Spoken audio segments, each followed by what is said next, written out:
Assalamualaikum warahmatullahi wabarakatuh.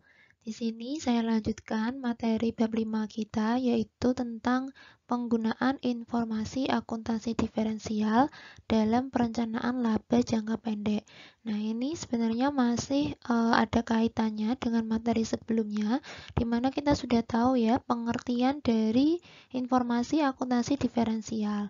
Nah, salah satu manfaatnya kemarin dia digunakan untuk memilih alternatif yang paling menguntungkan. Jadi ini adalah sifatnya untuk manfaat di masa depan. Nah, salah satu manfaat yang bisa digunakan ini adalah untuk merencanakan laba jangka pendek. Nah, ini nanti kita membutuhkan informasi akuntansi diferensial dalam melakukan perencanaan laba jangka pendek. Nah, di sini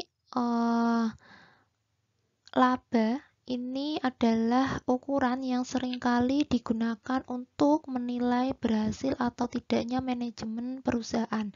Jadi, biasanya yang menjadi patokan perusahaan itu mengalami pertumbuhan atau penurunan, mengalami keuntungan atau justru kerugian, itu dilihatnya ukuran yang pertama dijadikan patokan adalah labanya. Sehingga di sini kita belajar apa sih yang menjadi pengaruh dari laba. Nah, laba ini nanti dipengaruhi oleh 3 item yang sebenarnya ini saling mempengaruhi. Pertama dari biaya. Jadi biaya yang dikeluarkan oleh perusahaan dalam memproduksi suatu produk itu akan menentukan dari harga jual produk tersebut. Jadi kalau biaya yang digunakan bisa meminimalkan biaya sehingga harga jual produk bisa lebih murah, ini nanti akan mempengaruhi volume dari produk yang dijual. Jadi kalau harga jualnya biasanya ini hukum permintaan ya. Kalau harganya lebih murah, biasanya perusahaan bisa meningkatkan volume penjualannya. Nah, ini nanti kembali lagi ketika volume penjualan itu semakin naik, nanti akan mempengaruhi terhadap laba yang dihasilkan, dan juga nanti akan kembali lagi ke sini. Jadi volume penjualan akan mempengaruhi terhadap volume produksi. Jadi volume produksi itu nanti lihat kalau produknya banyak terjual, berarti volume dari produksinya juga akan dinaikkan. Tapi kalau volume penjualannya kok turun, berarti kan masih banyak produk yang tersisa, sehingga nanti ke sini untuk memproduksi volume produksinya menjadi turun karena ternyata banyak produk yang belum terjual. Nah, ini adalah 3 faktor yang menentukan naik turunnya laba yang diperoleh suatu perusahaan. Nah, biasanya perusahaan itu bisa menggunakan teknik untuk menghitung dampak dari perubahan harga jual, volume penjualan, dan juga biaya terhadap laba untuk bisa membantu dalam merencanakan laba jangka pendek. Nah, teknik yang bisa digunakan untuk menghitung analisis tersebut dinamakan cost volume profit analysis atau analisis hubungan biaya volume laba. Jadi kalau biaya berubah nanti ngaruhnya ke laba berapa persen sih? Kalau harga jual produknya berubah sekian persen, nanti berubah mempengaruhi dampaknya ke laba berapa banyak sih gitu. Jadi kalau volume nanti juga misalnya naik sekian, laba akan naik berapa. Kalau volumenya turun sekian, laba akan turun seberapa banyak gitu kan. Nah, ini nanti bisa dihitung menggunakan analisis ini. Jadi di sini perencanaan laba jangka pendek digunakan untuk penyusunan anggaran. Jadi ini belum terjadi ya anggaran. Nah, jadi kita masih ingat konsep dari informasi akuntansi diferensial itu digunakan untuk dasar pemilihan alternatif. Jadi nanti kita lihat untuk di sini melakukan perencanaan laba jangka pendek. Nah, dalam melakukan penyusunan perencanaan laba jangka pendek, perusahaan biasanya menyusun dengan cara variable costing. Nah, dalam menentukan perencanaan jangka pendek itu ada beberapa parameter yang bisa digunakan. Yang pertama yaitu titik impas atau break even point. Nah, ini kalian sudah sering dengar, di mana di sini perusahaan, suatu manajemen bisa mengetahui pada titik berapa sih perusahaan itu mengalami titik impas. Artinya biaya yang dikeluarkan, keseluruhan biaya itu sudah tertutup dengan pendapatan yang didapatkan oleh perusahaan. Nah, dari sini pun kita akan mengetahui pada jumlah pendapatan berapa sih perusahaan itu sudah bisa menutup biayanya, atau dari menjual jumlah produknya. Jadi pada penjualan produk berapa unitkah perusahaan itu sudah bisa menutup biayanya. Jadi di sini kita bisa menghitung dalam rupiah atau dalam kuantitas produknya. Nah, dari sini perusahaan bisa mengetahui kapan dia akan mengalami titik impas. Artinya dia tidak mengalami kerugian ataupun keuntungan. Jadi sudah sama biaya dan pendapatannya. Kemudian yang kedua, ini parameter margin of safety. Ini merupakan informasi jumlah maksimum penurunan target pendapatan penjualan yang boleh terjadi agar perusahaan tidak mengalami kerugian. Jadi ini juga sebenarnya nanti membutuhkan informasi dari BEP-nya. Jadi nanti kira-kira pendapatan yang diproyeksikan dikurangi dengan tingkat BEP-nya, nah itu akan menunjukkan nilai dari margin of safety-nya. Jadi kalau kita sudah tahu rasio atau angka dari margin of safety tersebut, maka itu adalah angka dari maksimum penurunan pendapatan, target pendapatan penjualan yang boleh terjadi.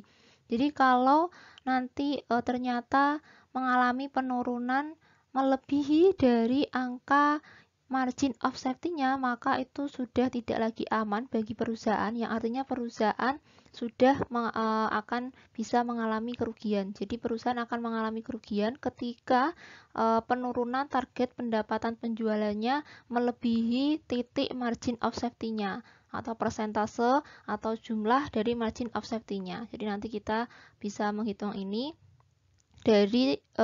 dengan cara target pendapatan yang sudah kita tentukan dikurangi dengan BEP-nya. Nah, itu akan menghasilkan angka. Di sana angka itu nanti bisa kita persentasekan juga.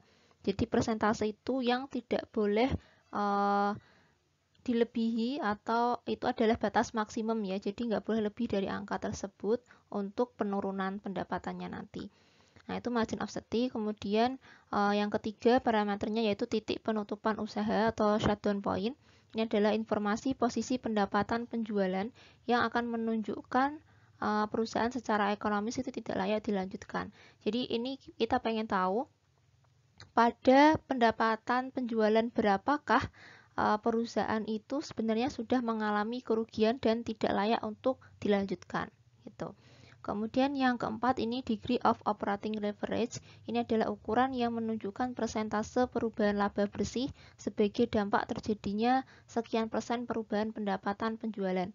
Jadi ini kita pengen tahu efek ya. Efek yang ditimbulkan ketika ada perubahan dari pendapatan penjualan. Kalau pendapatan penjualan itu berubah sekian persen, maka dia akan memberikan efek ke dalam perubahan laba bersih itu berapa persen. Nah, itu nanti bisa dihitung dengan degree of operating leverage.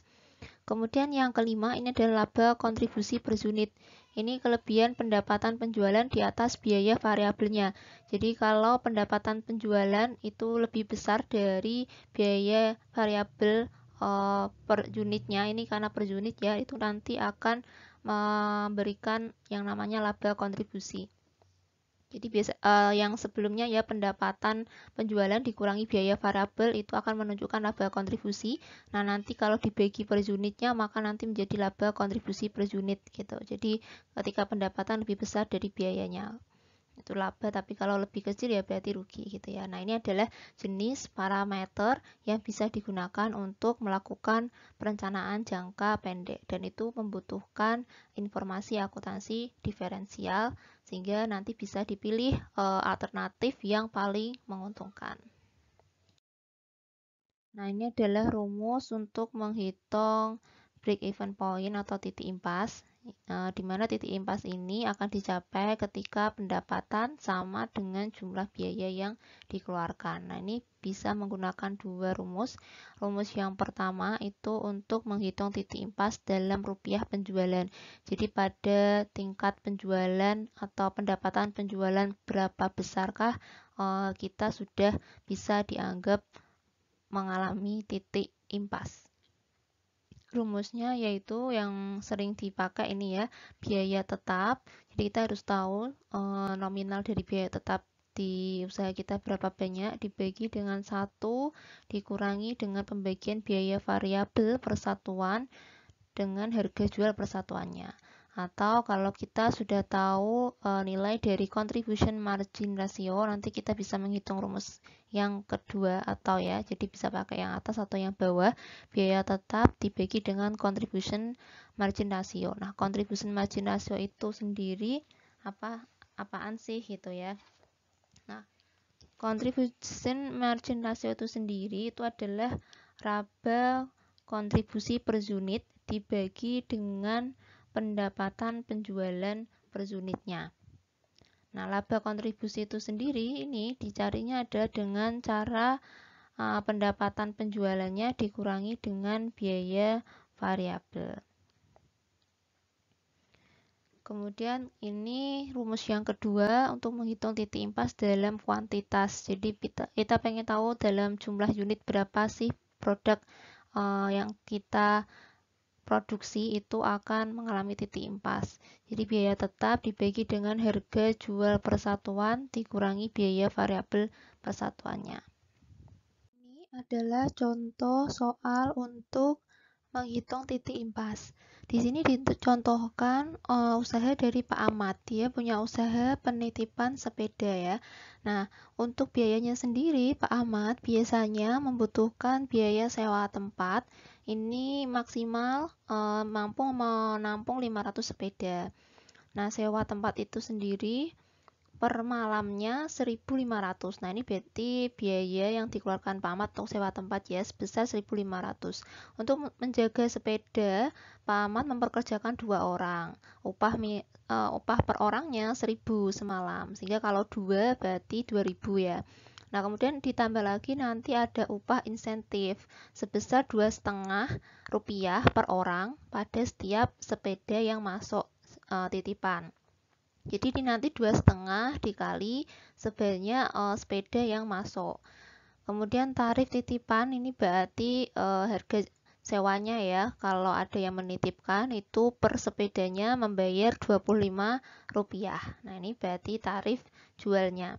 Kemudian nanti kita disuruh untuk menghitung perkiraan laba per malam apabila 500 sepeda masuk ke tempat penitipan sepeda Pak Ahmad. Nah, di sini sudah disajikan datanya berupa laporan laba ruginya ya secara ringkas. Nah, di sini pendapatan penjualan keseluruhan kalau dalam satu malam itu mampu menampung 500 sepeda, kemudian biaya sewa biaya untuk menitipkan sepeda itu Rp25 per sepedanya, berarti pendapatan yang akan diperoleh Pak Ahmad secara keseluruhan itu sebesar 12.500. Nah, ini kita persentasekan nanti supaya kita mudah untuk menghitung contribution margin rasionya. Karena rasio berarti nanti bentuknya persentase ya. Nah, ini adalah 100%. Kemudian nanti dikurangi dengan biaya variabel. Nah, biaya variabel itu kan biaya yang berubah-ubah ya, sesuai dengan yang dihasilkan. Nah, ini juga berubah. Berubahnya adalah dikarenakan ditentukan oleh jumlah sepeda yang dititipkan karena insentif di sini pengeluarannya. Jadi upah insentif ini berdasarkan banyaknya jumlah sepeda yang masuk. Nah, jumlah sepeda yang masuk diperkirakan karena maksimalnya tadi 500, di sini 500. Kemudian dikalikan 2 orang karena dipekerjakan 2 orang, dikali insentifnya yaitu Rp2,5 per sepedanya ya. Sehingga ini dikalikan semua, diperolehlah biaya variabel secara keseluruhan yaitu 2.500. Nah, 12.500 ini pendapatan total dikurangi dengan biaya variabelnya menjadi 10.000. 10.000 ini kita anggap sebagai laba kontribusi. Nah, kemudian untuk menghitung persentasenya gimana ya, jadi tinggal dihitung aja persentasenya. Kalau ini 2.500 itu berapa persen dari 12.500, tinggal dibagi 2.500 dibagi 12.500, 0,2 dipersentasekan dikali 100 menjadi 20%. Di sini sama 100 dikurangi 20 langsung tahu 80%. Kemudian setelah itu kita kurangi lagi dengan biaya tetap yang dikeluarkan oleh Pak Ahmad untuk mengeluarkan biaya sewanya, yaitu sebesar 1.500 ya per malamnya. Kemudian dikurangi juga upah untuk membayar 2 orang karyawan. Jadi tadi 1.000 dikali 2 menjadi 2.000, sehingga biaya tetapnya jumlahnya adalah 3.500. Nah, 3.500 ini berapa persen dari 12.500? Yaitu 28%. 3.500 dibagi 12.500, 0,28 atau dipersentasekan menjadi 28%. Sehingga di sini laba bersihnya kita sudah bisa mengetahui 10.000 dikurangi 3.500, yaitu 6.500. 6.500 dibagi 12.500, 0,52 atau 52%. Nah, ini adalah laba bersih yang akan didapatkan oleh Pak Ahmad dengan ketentuan biaya-biaya tadi ya. Seperti itu. Kemudian kalau di sini kita disuruh untuk menghitung titik impasnya, pada titik berapa sih Pak Ahmad akan mengalami BEP. Nah, ini impas dalam kuantitas, rumusnya seperti di slide sebelumnya.